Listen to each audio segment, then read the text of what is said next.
Hey y'all, welcome to I Got a Story to Tell. I'm your host, Niambi Kiesha, holistic wellness practitioner, hoodoo spiritist, and Bronx native. And during our time together, I will share some of my musings on all things life, spirit, plants, and parenting. So get comfortable and let's dive right in. Hey y'all, welcome back for another episode of the I Got a Story to Tell podcast. I'm your host, Niambi Kiesha, and I'm excited to welcome you back for another week of conversation and discussion about life and things that are going on in my life. Last week, we talked about the astrology and what was going on in the cosmos and ways that we could harness that energy and harness that activity to help us navigate life, to help us move life forward. And so this week, I am going to touch on astrology a little bit. We have a new moon in Virgo coming up at the end of the week. But before we get there, I had noticed a theme over the past couple of weeks that I decided I was going to use as our anchor for this episode. And so I'm going to call it Life's Second Act, right? We get to a point, a age, a period, a time in life where one act, one chapter, one version of life as we knew it comes to an end. It comes to a close. And then it's time to open, begin, start a new chapter or a new act. And so I found myself over these past couple of days actually personally going through some shifts and changes. I moved my second son into his college dorm room at the end of last week. My youngest son is going into seventh grade, which means high school is right around the corner. And so for me, I have been largely defined for a large majority of my life by being a mother. My oldest son is 25, then I have an 18-year-old and a 12-year-old. And so that has been a huge part of my identity.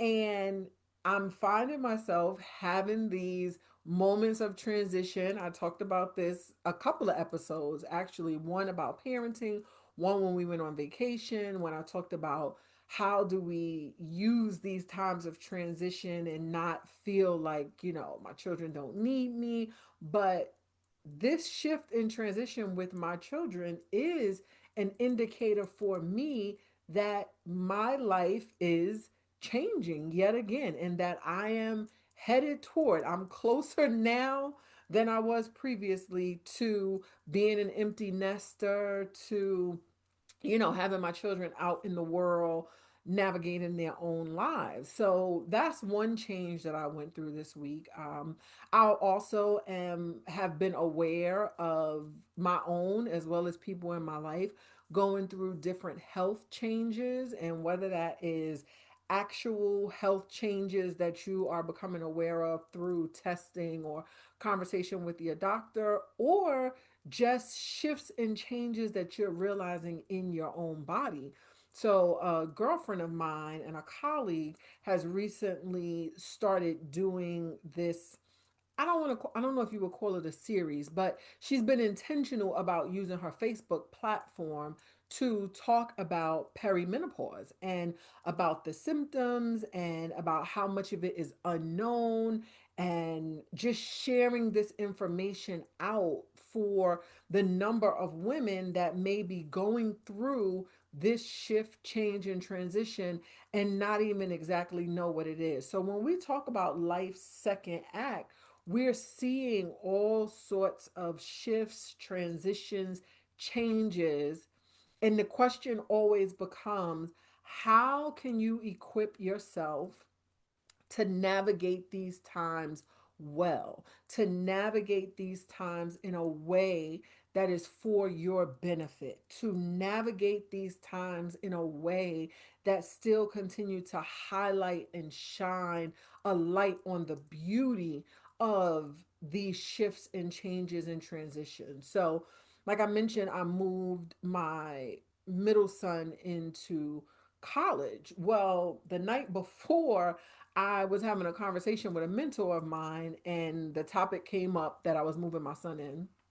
And she asked me how was I feeling, and I don't remember exactly what I shared, but I did start to get a little emotional.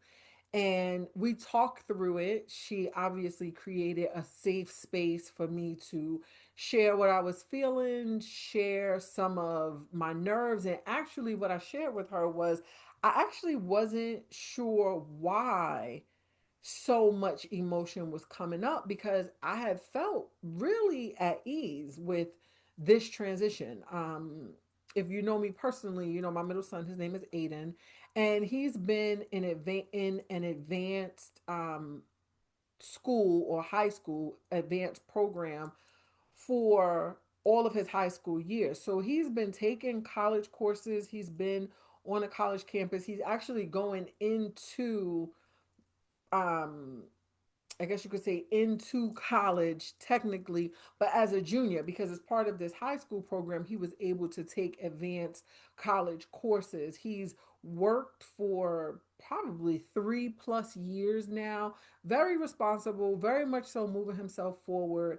And verbally, out of my mouth, I would have said, I actually feel perfectly fine about this, but it was something about emotion that was starting to come up for me. But having this mentor and being able to have this conversation with her the night before we moved him in allowed me to release, allowed me to let go of something that was mine before I showed up in a space where the real focus needed to be my son, right? It allowed me to work through my emotions, shed some tears, right? And then show up with the pride and joy and excitement that I actually really had for my son. And as I walk through this, what it made me realize is I say often duality is a thing, and two things can coexist, two things can exist simultaneously. I am extremely proud of my son. I am extremely excited for where his path is going to take him. I am extremely honored to have been chosen to walk this life's journey with him. I trust him. He has been beyond responsible. All of that is true.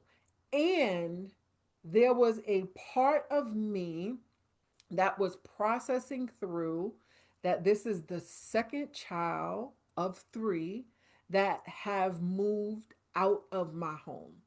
And there's a gentleman that I follow on Instagram named B Dot, and he talked about how he realizes once he moved out of his mother's house to go away to college, he essentially never moved back home. He went away to college, and then after that, he got an apartment and he went about his business. And so, different people have different journeys, and some young people come back home, but some don't, right? And so, I think subconsciously or underneath it all, there was an inkling or a part of me that understood this was the first step toward my son's independence.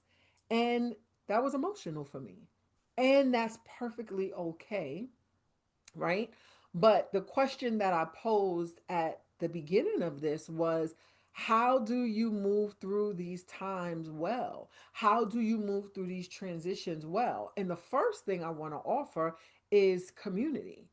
I started this podcast off talking about the importance of community. I started this podcast off talking about how real life, in person interaction, support, connections is vital. It's vital to our survival. It's innate to who we are. We are intended to be a communal people, right? And so, by having community, by having a mentor, by having a space where someone was going to ask me, how are you feeling about that? Especially being someone, right? I am someone that is often carrying the weight. I am the one that is often responsible. I am the one that is often asking, what do you need? And so, not only is community important, but well rounded community.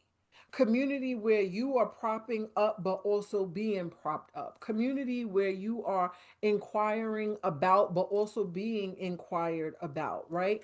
That is important, especially at this stage of life where we are going through some major significant changes. So, needless to say, the move-in went off without a hitch. And I'm keenly aware that was in part due to my energy being grounded, good, emotionally balanced, and celebratory, right?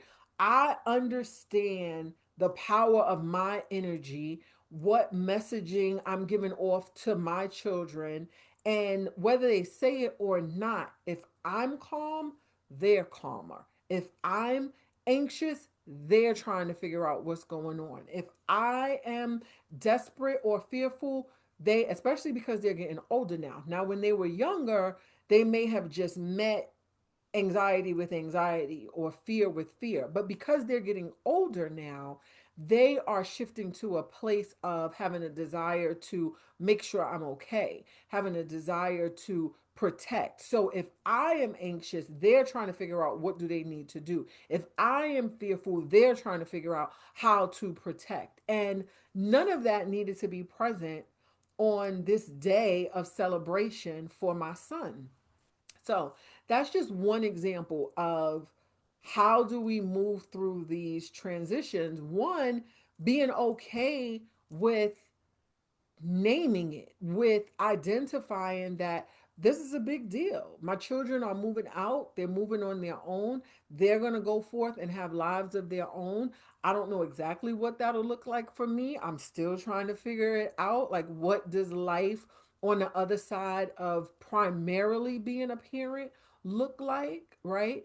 And it's extending yourself grace through the process and finding safe places to express and to share and to be held and to release, so that when you go into another situation, you're not bleeding on that thing, right? The other thing I mentioned is that we have a new moon in Virgo this Saturday. And I also shared that part of this act two in life is also physical changes, physical health changes, changes to our body, changes to our thought processes, our ability to focus, all of those things. Now, Virgo is an earth sign. And earth signs are going to be about your physical environment, your, earth, obviously. It's the tangible versus air, water, and fire, the other elements. And so Virgo is meticulous. Virgo is also about order. And so if you think order in your physical environment with a focus on your physical body, right? So, what do you need physically to be able to face life's challenges and move your life forward? What do you need physically to be able to face these transitions and be well, right? When we think about physical activity, when we think about taking care of our bodies, the older that I get, I will speak for myself, but the older that I get, the more I realize the importance, if you would, of taking care of my physical body, but not necessarily for the reasons that you might think or the reasons that I thought about in years prior, right? So, exercise, physical activity, all of that, it's a layered conversation. But I think for me, there was a window of time where I only viewed exercise as being directly connected to whether or not I wanted to lose weight, and I oftentimes only wanted to lose weight when I was not happy or pleased with the current state of my body. So when I got to a place where I was happy and pleased with how I look physically, which I am now, happy and pleased and content and understanding the importance of honoring my body and honoring all of the work that it does and how it has and continues to carry me through life, and that to be judgmental of it and harsh and mean and hurtful toward it is a it's an offense. It's offensive. And once I worked through that, I had shifted away from the idea of regular exercise and activity because there were no weight loss goals here, right? I'm just being completely honest and transparent. Until I started doing the work that I currently do, and I realized that in order for me to be able to stay the course and do what I know is God's call on my life. It's my life's work to do community work, to do community building, capacity building, to do health equity work, to do spiritual work, to offer spiritual guidance, to offer community, all of the things that I do, the work that I do in my day job and the work that I do in my passion work. I need to be well.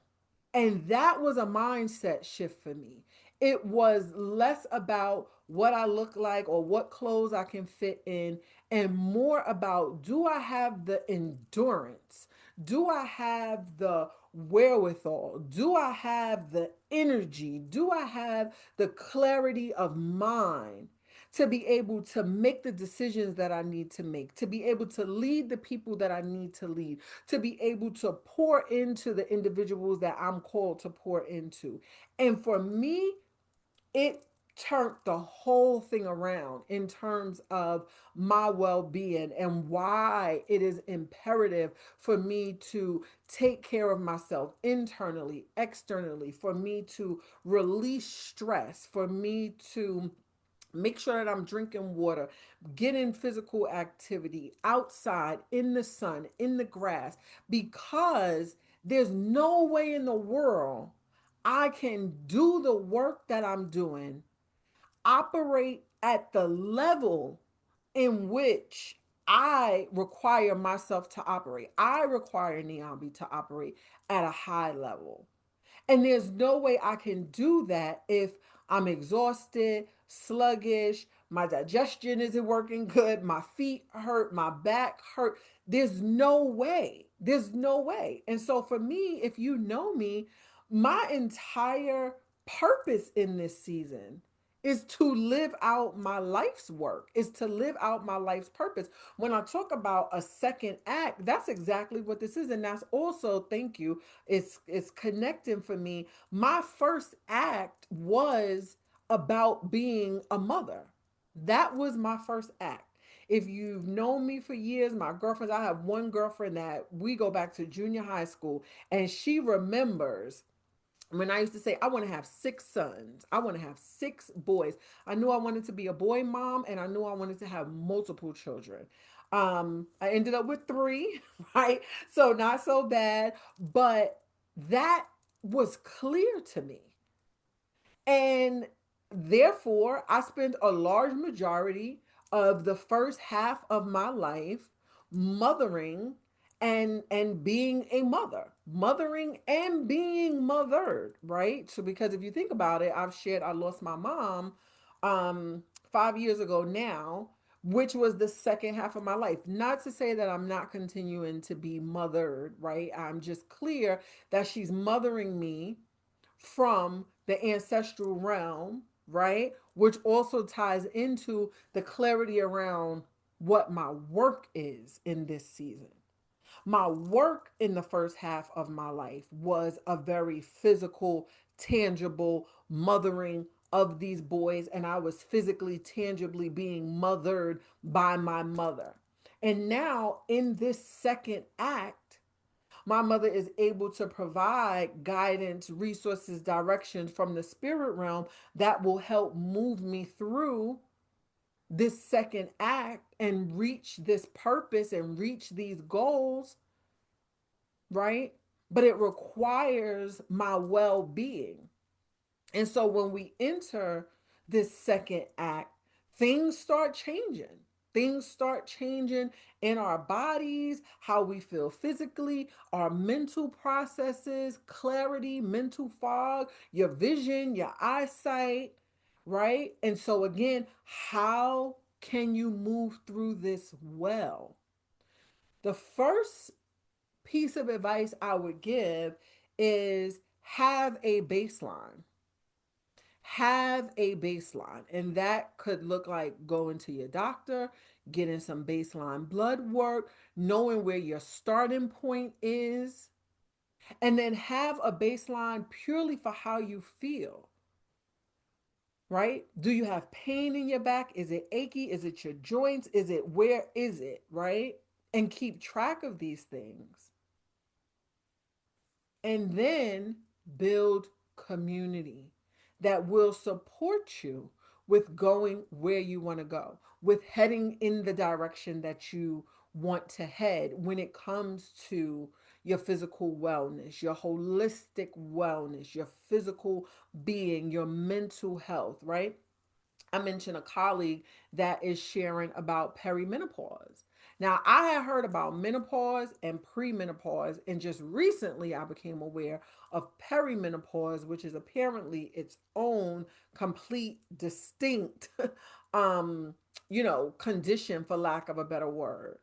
But it's the awareness that as we age, things will start to shift and change in our body, and sometimes we don't have language for it. And what I'm finding out is there are some doctors that are not well versed enough in this condition to inquire if that's what's going on. So you can end up getting a battery of tests and thinking you're crazy and having all these symptoms that you know you're having, but you don't necessarily know how to give language to.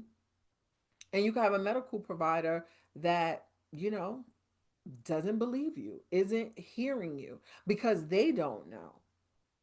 But community, right? So getting around folks, speaking up, sharing. I'm not saying you got to go out and share all your business with everybody if you think you're going through perimenopause, but I'm saying realizing there are people in different pockets sharing about different things that we may also be experiencing. And so the more we can go to community discussions or, sister circle conversations, these are the places where we don't have to suffer in silence, where we can share outwardly, share our stories, open your mouth and say, I can't believe X, Y, and Z. I was feeling blah, blah, blah last week. And I promise you, somebody's going to say, me too. That is also the beauty of community. Because the other thing that you'll find in community is somebody says, me too, and I handled it this way, right? I just received a recommendation for a new doctor and I'm switching because I had something going on. I put a call out, asked for a recommendation. Somebody said, oh, yep, me too. And I went here and they did this. And so now that's where I'm going. Again, second act in life when you are coming up on these things. So going back to that full moon in Virgo, full moon, not full moon, new moon in Virgo. New moons are the beginning of a lunar cycle. And they are where we set some intentions, where we plant some seeds, right? Around whatever is going on astrologically and how that correlates to our life. So I shared a few episodes ago. If you have not ever had your natal chart read, I recommend you get, if you're interested, I recommend you get the Channy app. I recommend that you do your chart. I recommend that you start to orient yourself because, like I shared with everything, yes, this is a new moon in Virgo, but then Virgo is someplace in your chart. So for me, Virgo is in my second house, which is my house of assets, resources, money, how I make money, where I get money from. That means my day job, that means my side job, that means, any place in my resources. So this new moon in Virgo is asking me to plant some seeds about how I'm going to be ordered and get my affairs in order, right? Around my asset, resources, partnerships, and relationships, but business relationships, not romantic. So that I have the infrastructure in place when the abundance comes, because the abundance is coming. We talked about that in the last episode, right? The abundance is coming because I said it's coming. And we talked about the power of, if I get the desire, then the desire is in me because a future version of me is pulling me forward. And if I say it out of my mouth, then it comes to pass, right? But what might not be so obvious when I'm thinking new moon in Virgo, second house, resources, assets, how I make a living, for me, the ding, ding, ding was, and your physical being. Because I have a heavy lift in the life that I choose to live, in the work that I choose to live, and the work that I choose to do. And so if I'm not intentional about my wellness, if I'm not intentional about moving my body and releasing stress, I'm an empath. And over time, I've gotten much better about being able to identify what's mine and what's someone else's. But just because I can identify that it's not mine doesn't mean that it doesn't still get on me. So I know that I have to be intentional with my hygiene, my spiritual hygiene, right? That's part of getting myself in order with this Virgo new moon when it comes to my physical being. Taking spiritual baths, right? Saging myself down, removing other people's energy off of me daily, regularly. The same way I take a shower to clean my body, I have a hygiene practice to clean and cleanse my aura and my home, right? But I had to know enough about myself, enough about what my physical well being meant or what it was tied into, that it was so much less at this stage about weight gain or weight loss, that it is about my body being the vehicle through which I do my life's work. If I take my car to get tuned up, if I put gas in my car, if I wash my car, what am I doing with my body? And my car is the vehicle that gets me to and from work. Virgo's second house of assets and resources. My body is the vehicle, my mind, my ability to think straight and not be foggy brained and confused, my emotional well being, to not allow myself to get overwhelmed because of some of the things that I face at work on a daily basis.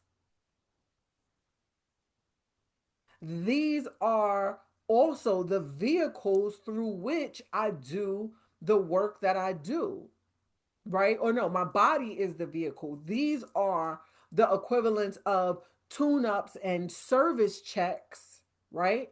My emotional well being, that's like my check engine light, my spiritual well being, right? As if my tires are flat. So the journey of self discovery, the journey of self awareness, especially as you begin to tap into this second act, as you begin to approach this second act of life.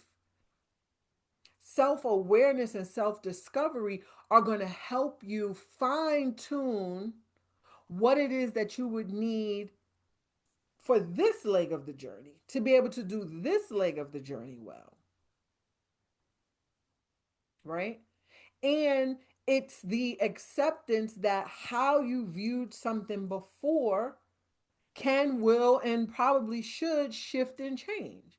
So going back to this whole idea of the body, my thought process, my mindset around exercise, whether it's dieting, nutrition, has changed. The urgency and tenacity in which I understand the importance of my wellness is different now and for different reasons, right?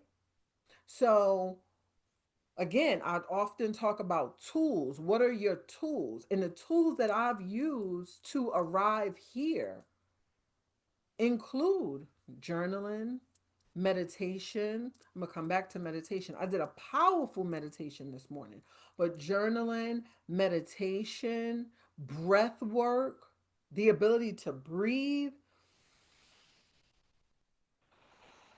fill your lungs and release, right? So, again, when we are approaching this second act, when we are approaching this next season, the way to do it well is to take stock of where you've been, right? Because you've had a whole other season. Give thought to where you feel you're headed. Write down any feelings that you may have about that because it might not be all that comfortable, right? When I talk about the transition, your children moving out, relationship shifts and changes, the idea of being an empty nester. Some people embrace that and love it. Some people, it's their biggest fear.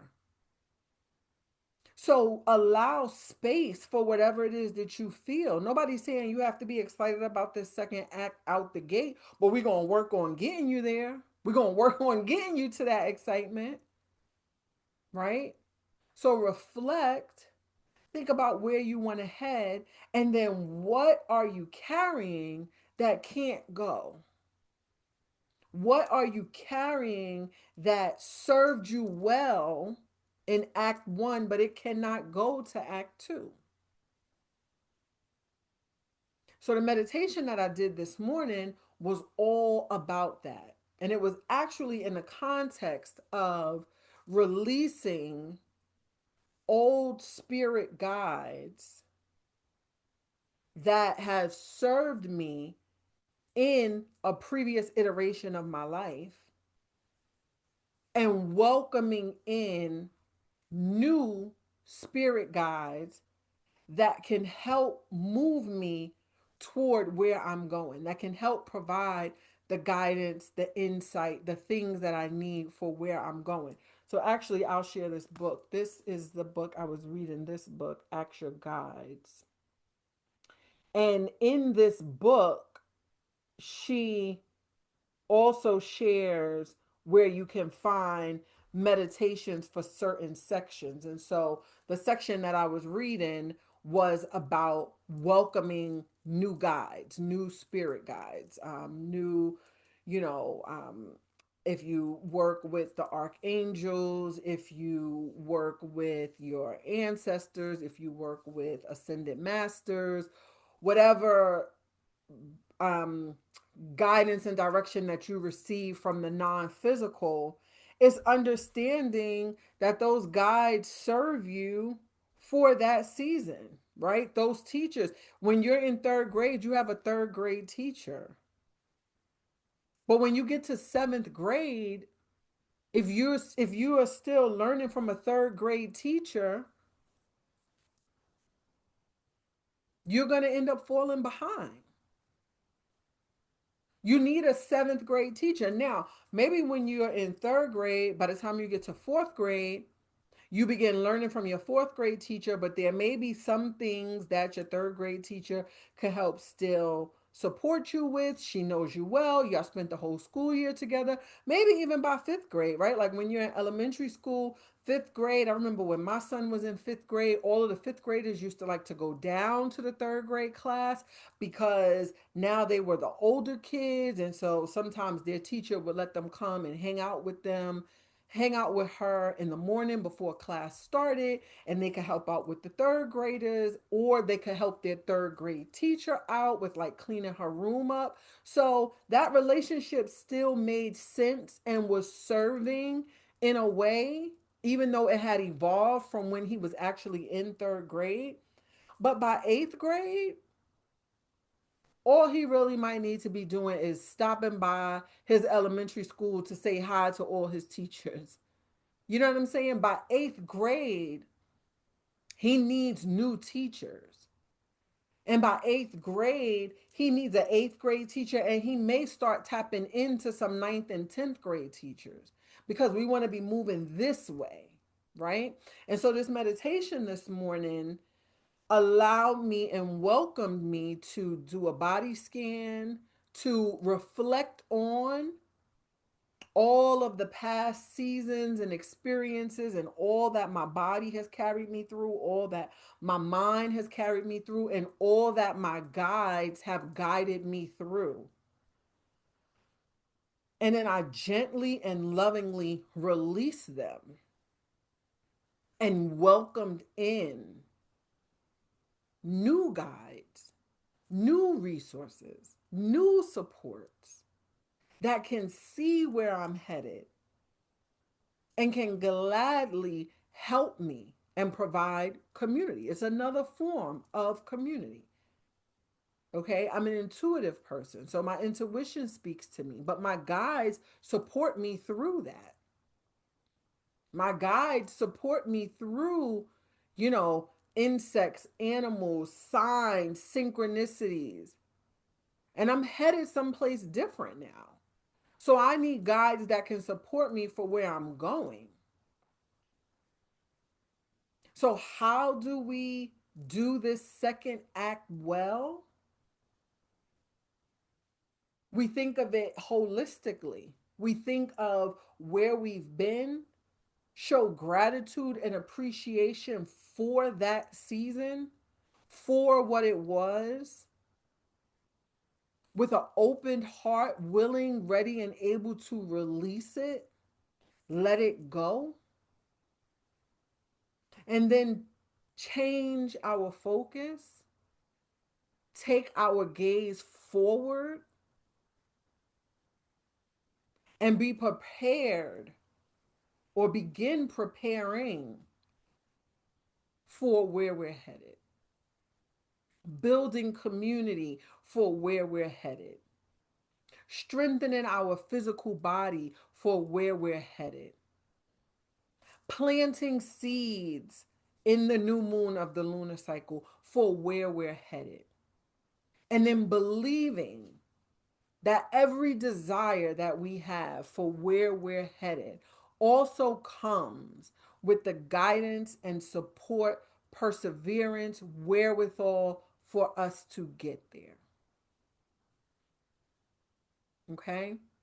So, again, when we are thinking about this second act, this second half of life, it is an opportunity to have amazing experiences, to begin a new thing, to explore in ways that maybe we never have.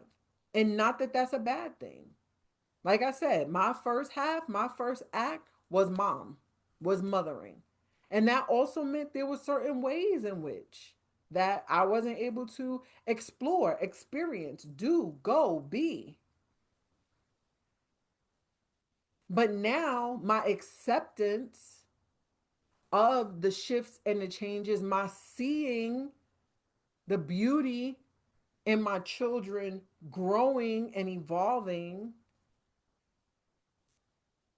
and allowing space, time, and intention for me to do my second act in the way that I'm intended to do it in this season. Okay?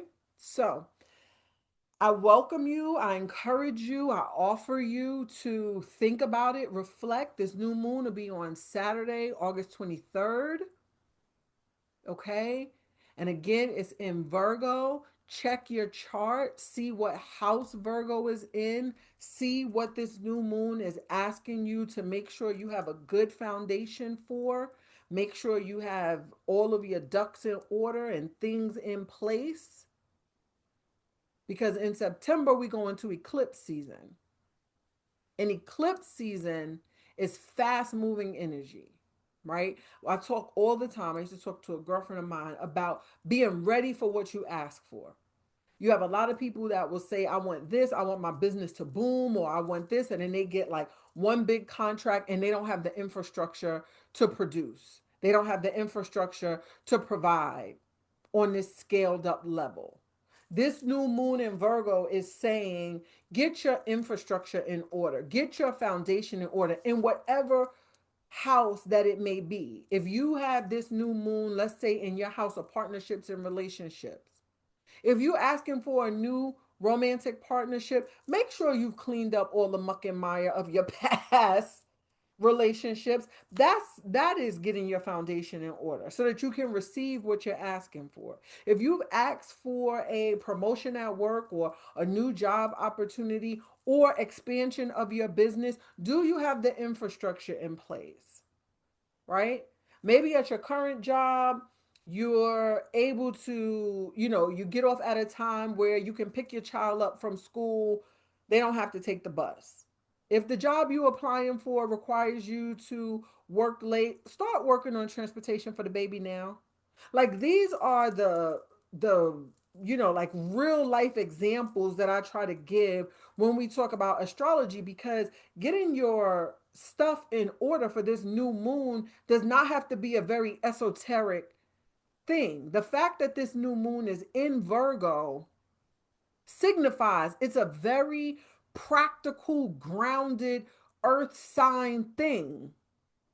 Clean out your garage, clean up your backyard. If you decided, I want to have more family outings, I want to invite my family over, then you might need to get somebody to come and cut the trees down in your backyard and make some space. Maybe this reminds me, it's almost time to get lawn work done, right? My front yard, my grass does not grow well in a way that I love. But now would be the time that I need to get my lawn seeded and aerated, maybe in a couple of weeks after all this heat passes. But you see what I'm saying? And me getting my lawn aerated and seeded at the end of August, September is for March, is for next spring. So when we have these new moons and full moons in these earth signs, it's the reminder that yes, there are times when we need to be dreaming big and visualizing and, very esoteric and all up in the head. But then there's other times where we need to do some baseline stuff. Like if you have pots that don't have lids, go get a new pot set. Clean your bathrooms. If you desire to host and have people over, look at how you might need to rearrange your furniture in your home. And maybe you plant seeds to be able to replace your furniture. Like everything doesn't always have to be super big pie in the sky. Sometimes we need to do some practical, regular baseline preparation to set the foundation for what it is that we're asking for. So keep that in mind. New moon on Saturday. And like I said, then we go into eclipse season in September. And so with eclipses, energies, things can eclipse in or out. It's fast moving, things, people, situations. So if you have been manifesting, praying on something, asking for a breakthrough, it could likely come in eclipse season. And the question that you need to ask yourself now is, am I prepared to receive it? And if I'm not, what can I do in this new moon in Virgo to prepare to receive what I asked for during eclipse season? All right.